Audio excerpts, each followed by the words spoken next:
Hi, I'm Cynthia Schiller. Please like and subscribe. I just got done watching something that's kind of disturbing. It seems like this world is going out of control with narcissists, self entitled people. And I had watched just how cold and callous entitled people can be. This one was about the internet fame seekers that have gone wrong. Some of the people, were doing certain stunts just for attention. And that's kind of where the narcissist is. They want the attention on them. So these people went to pretty great extremes. They didn't have the foresight on what's going to happen to other people when questioned about it. They didn't care. One of them was a prank where the person was on an airplane and had said that he came from the coronavirus capital of the world at that time, and also stated that he didn't feel well. He was doing this for internet views. And so it caused all this commotion. They had to turn around the flight, and it canceled another flight. It affected a lot of different people, and he didn't even have any symptoms. He was just making it up, causing kind of hysteria just for his own self fame. Another one was a person kind of holding on to the back of a bus with a caption, when you miss your bus. But she's being dragged by this bus on her back with only kind of a little puffy winter jacket, and her clothes with snow in between. And that's extremely dangerous. And it also causes sometimes copycats, and they don't care. When she was brought it to her attention that, there could be copycats, other people could get hurt or die. She didn't care. She just wanted it for views. And some of these people risk their lives. They risk their lives. They don't think about the family that is going to have to deal with their death. They don't look at the risks. They get caught up in the moment. So narcissism, a lot of times they feel entitled, that they can do whatever they want. It doesn't matter who they hurt, just like that one who didn't care about all the flights being canceled, the rerouting, the change of plans for hundreds of people. And another one was a lady, this is also during coronavirus, where she posted something about licking an airplane toilet seat because she didn't care about coronavirus. She kind of thought it was like hyped up more than it should be, and it wasn't real. And so other people started doing it, whether they wanted to get their own views on YouTube escalated, but they're risking their lives. I have a cousin that died from COVID. Like, COVID was like really real in my family. One had blood clots, another had COVID toes, which is like frostbite that comes afterwards. Another one, his son died an hour after the son died. He was almost put on a ventilator. So it's real.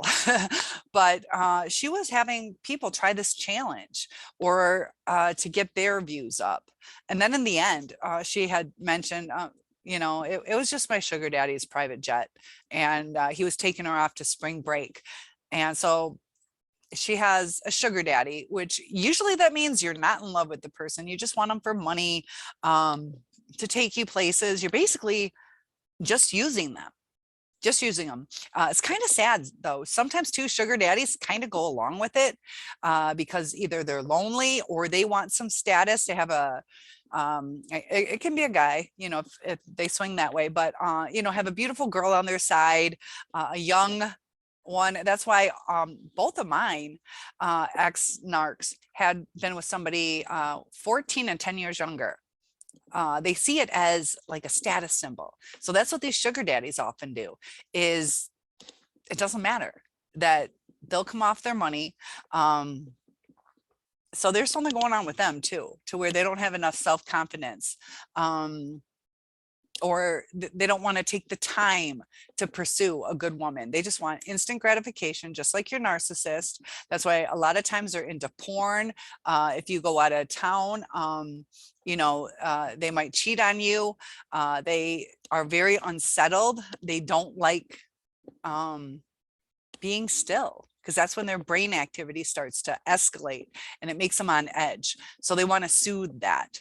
But I just thought it was really interesting what this world is coming to. I've told you guys before that I'm a teacher, and I've been doing like a lot of research. Like, do I go back to teaching? Because I teach online, and I love it. I can teach whatever I want. Wonderwarriors.com if you ever want to see with a hyphen. Maybe I can teach your kids, but it's the best setup because you can teach whatever you want, whatever hours you want. But it's kind of hard working from home. You kind of miss people. You miss that connection. And it takes time developing relationships. But sugar daddies, they want it instantly. The sugar babies often take it to extremes too. It's not necessarily like they're in their apartment and it's so sweet that this guy, even though they're using them, but it's still sweet that he paid for their apartment, let's say. But they'll go above and beyond. They'll start complaining and it's so cramped and I'm a princess, and they get a house out of it. And then they need a car because their car is shabby and they don't want to embarrass a sugar daddy by driving a crappy car, and all these mind games that go on, making people feel sorry because they feel entitled for whatever. They'll lie, or purposely, let's say it was a teenage 17-year-old I don't know, sugar baby. So they would make up some story. They can be quite creative. Let's say the sugar baby wanted to go to prom and didn't have any money. And the guy's not giving her money. He's only buying her stuff. So what she would do is, as an example, tell her how much she loves the sugar daddy, and can't we just go out to a beautiful dinner together? But I don't have anything to wear. So he buys her the perfect dress. Now she has a dress for prom. And that's what the narcissists do, is they don't care how they get it. They don't care what lies they have to say. And it's about image. It's about image. And that's the grandiose ones. The vulnerable ones are different. They'll kind of twist it the other way, where you feel sorry for them. Some of them will use it to get things from people, whether it's money or, clothes, or even help with the vehicle, to where they can suck people that way. Or it can just be for the attention. They didn't get the love when they were a child, and the only way that they can feel loved is by playing the victim. And a lot of times that's because of the twists and turns that took place in their childhood, and also what has gone on with us. Like, our narcissists will abuse us and then hug us or give us some fake apology. And it's kind of like a complete 360, where we feel so down, and then they give us a relief. They knocked us down. So yeah, they should bring us up, but it's all just because they don't want to deal with it. They don't want to take accountability. Their apologies are empty. They've learned sometimes what to do. It's not necessarily they want to lose us all the time. They like having the supply there, just like that sugar baby loves having the sugar daddy, but does not love the sugar daddy. Might even enjoy time with them, but she's still using him, probably leading him on. The more you lead them on, the more you get from the person. And that's where the game comes in. And that's where, watching that video today, you just see lack of remorse, lack of accountability, lack of foresight on how it affects other people. Another was twin brothers who staged a bank robbery. So they're dressed in the black, head to toe, face covering with just the eyes and nose out, probably the mouth, I don't remember. But so they like run through this park, and they trip, and like all this cash, it's probably fake cash, I'm not sure, but all this cash flies out. So they didn't really rob a bank, but they caused like a lot of commotion and a lot of fear in people. Sometimes people, you never know what they're like. They can have heart attacks, seizures, different things go on in our bodies when we're scared. That adrenaline rush, people could pass out, maybe hit their head, or pass out and they're watching a toddler and that toddler runs off. So there's certain things that can happen. It's like that butterfly effect. And what that is one action just kind of causes all these other different things to happen in life. And you'll see that with your narcissist. The butterfly effect will happen to them. Comment below on some of the things that you've seen. Just like that movie I had just did a review on, War Dogs. You might want to watch that video. But the twists and turns, everything, these are guys are getting millions of dollars, hundreds of millions of dollars. And you'll see and it's a true story, within a year and a half, all the destruction, how one thing led to something different, how on that one, they didn't pay the person packaging up these bullets. And because they didn't pay that person, they're sitting here, haha, screw him. We got away with that, but that's what led to their demise. And they went through all these different things. It looked like they were sailing pretty. And just the way the narcissist will con somebody is their karma. So you're wondering, you know, what kind of karma is my narcissist going to get? My first one, yeah, it's kind of, but what was his karma? Yeah, I still kind of wonder, you know. But in the end, you know, he's going to be alone.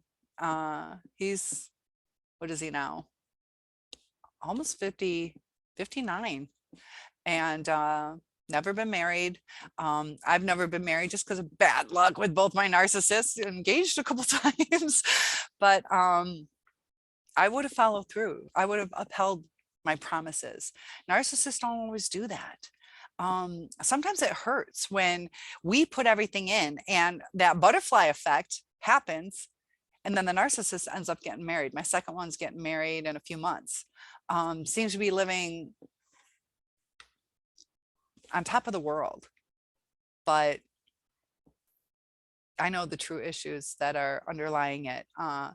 It's kind of like a big band-aid. So it's a good life. It's a good life. It's that big bandage. Some narcissists will only get that little bandage in life. Sometimes the bandage will fall off. And this is metaphorically speaking, to where it's not their real life. They're still injured underneath that bandage.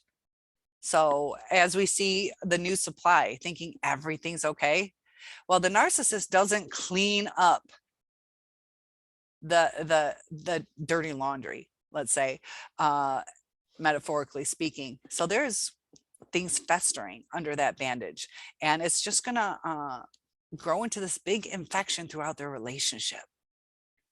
Because if you guys have noticed, comment below if you can, that when you try to communicate, I can't tell you how many times I had said, you know, like, this is how we can keep it healthy. I don't, you know, just communicate with me. And you even given them like suggestions, like, we feel like we're raising a toddler.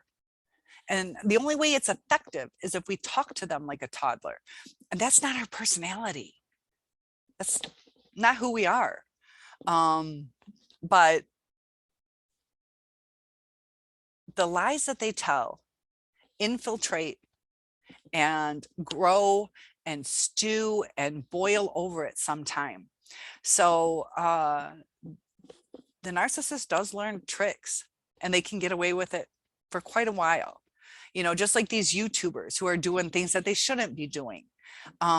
Things that, you know, some of them, I watched another one on like faking Tourette's or faking mental illnesses just to get up on their views, you know, and I'm not going to do that, but it was kind of interesting that a lot of the top YouTubers for what I do are the mentally ill, and they do some great jobs. So and this is something I want you to take to heart. I will give them credit. They come forward on they're self-aware, but still they are able to say, this is what I do wrong. This is what I feel. This is how I want to react. This is how I know I should react. Sometimes they are successful in their appropriate reactions. Other times they're like, screw it, I don't care. But deep inside, you know, they encourage us empathetic people. Don't deal with us. Don't deal with us. So when we're talking about our narcissist, and you compare it to what these self-aware narcissists say, like, they know what they do wrong. So there's not a mental blockage. This is where it gets tricky. Their brain is really kind of complicated. There are areas in their brain that are shrunk. Their brain activity is increased when they're at rest. That's why sometimes they can see more their self when they're drinking, because they let their inhibitions and their fears that they're not going to be loved or nobody's going to like them. And they can feel a calmness, a little sense of peace. But you got to be careful when it's overindulged, that they might rage out or not control their impulses as much. But the narcissistic brain, they do have bouts where they kind of forget portions of their life, portions of your relationship. And I only have one brain, so you guys got to help me out on this one. There are times that, you know, I've told you I'm a burn victim. I black that out. I don't remember it. It's a protective thing in our brains. And then also, you know, what did you have for lunch yesterday? You know, unless you really think about it or really care. So if you're on a diet, you might care what you had each meal. It might be fresh in your mind because it's really something you care about. Narcissists don't really care about the person. They care about the supply. So they look at the end result. Like, am I allowed to check this off my bucket list? You know, did I sleep with this person? Did I get them to move in? But their brains are so different. But they are very intelligent people. They're obviously intelligent enough to know what works, what doesn't.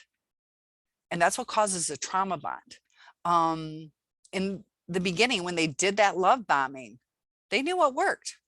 And then you see with the new supply gets exactly what you asked for, or more. So the narcissist uses the information, but they use it as a tool. And it kind of hurts that we're the one who basically said, hey, you know, it was supposed to be for me, how we can have our relationship grow and get better.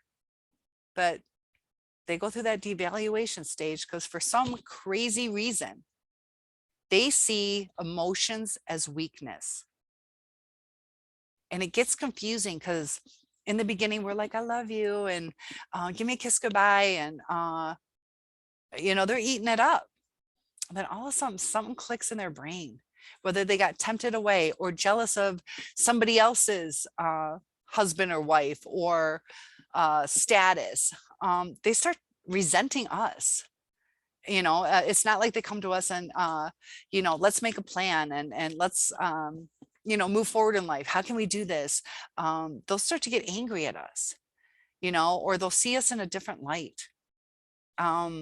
And a lot of times it can be physical appearance, the way you dress, that you're spending too much time with a sick family member or taking up too much of their time because you got sick. But you would be there for them on their deathbed. You know, it was so sad. My grandmother had gone to hospice, and she was there for like 35 days. And my grandpa slept there. You know, like, he loved her. You cannot imagine. There was like the perfect, beautiful, they were married like 74 years, high school sweethearts. But our narcissist, you know, they don't do that. They'd be like, geez, like, pull the plug already. Or this is such a hassle. Do you know what gas prices are? I got to come down to, you know, the nursing home or hospice. And, you know, I got other things to do. Or, geez, you're taking longer. Like, we didn't think she would last that long, maybe a week, because she stopped eating and drinking. And they had a do not resuscitate and no an order for nothing by mouth. So they were ordered not to feed her. And how she survived that long without water, I still have no clue. The only thing they did was like swab her mouth, like right here with a Q-tip that was wet, just to not have her lips stick. And I think they might have swabbed her tongue so she could breathe a little easier without it being so dry. But true love, you know, true love is something, that's why I'm still single. You know, I could get married like, I have people chasing me, but I want the right person. And the narcissist just wants a person. You know, I have guys who are extremely rich, could give me everything. I wouldn't have to work anymore. I got some cute guys that would be some real nice eye candy, but they're missing like, you know, the husband material stuff that I'm looking for, the security, and they probably cheat on me just because they are that cute.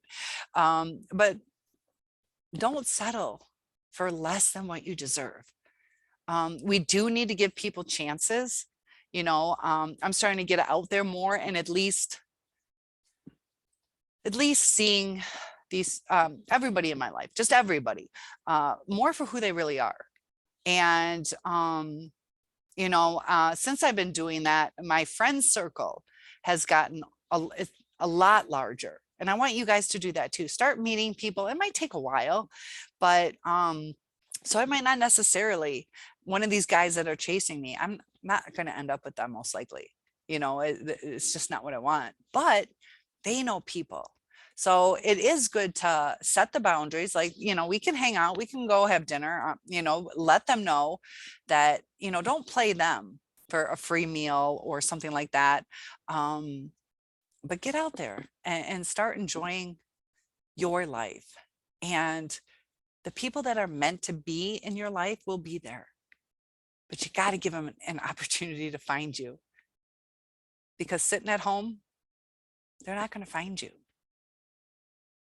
And be careful if you do online dating.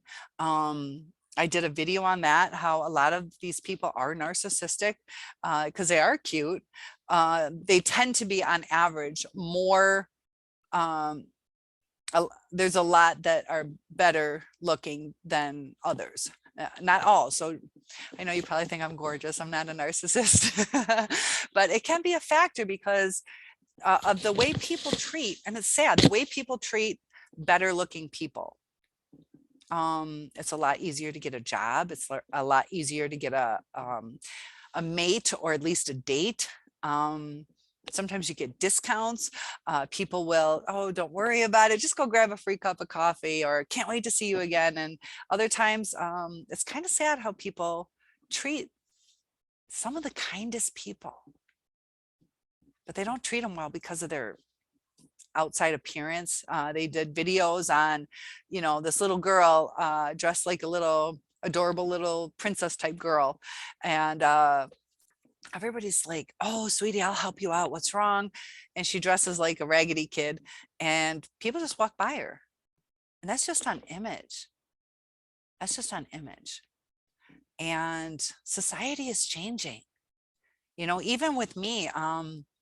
You know, I just helped somebody who had a rollover accident, and I had to translate for him. He didn't know English and I know Spanish, so I'm there for 2 hours helping out. And sometimes it's scary. Do I stop? Do I not stop? It was daylight, so this time I did. I'm 6'1". He was probably 5'2". He was probably 5'2", and he didn't seem threatening, but you never know. You never know. Size doesn't matter. Just because I'm tall, that's about it. But I was going to leave. The cop said, you know, we got it handled. And he just had this look like, oh, he was so scared. And think about it, he didn't know the language. So I ended up staying with him. And, you know, I gave him a hug, and he just started crying. You know, sometimes we can be there for somebody who needed us. So we're taking twists and turns in life. Be a good person, but also be cautious, because there are times that it's not always safe. But I knew the police were on the way. There was other people kind of driving by. It felt somewhat safe. But it's sad that in society you feel like sometimes you can't help people. You know, with people with all the weapons that they carry, you know, sometimes you might want to help stop a fight, but you're afraid, like, am I going to get shot? Can I, you know, you know, it's crazy. And I just want you guys to be safe out there. I just thought it was really interesting with those YouTubers and how they didn't care. I started talking about the Tourette's and the mental illness to where they don't care how the people who really do have those issues, how it makes them feel, because it's almost like they're being mocked. And also too, it's not real smart to do misleading things, because you guys are here trying to find information. So if you watch some of these people that had the Tourette's, or some people saying, I have this mental illness, and they don't, a lot of times, unless they do their research, they're going to give us false information. So I want to thank you guys for coming to the channel. Topic requests are always welcome. Feel free to comment below and get a little interaction with each other, because you guys get information from me. I will give you as much information as you ask for or as I can bring to you, but feel free to expand our community on this channel and post things, ask each other things, answer for other, let us know your experience. But big hugs to you guys, and I look forward to seeing you in the future. One-on-ones are available, and each day will get better. You're going to have your ups and downs, but it will get better.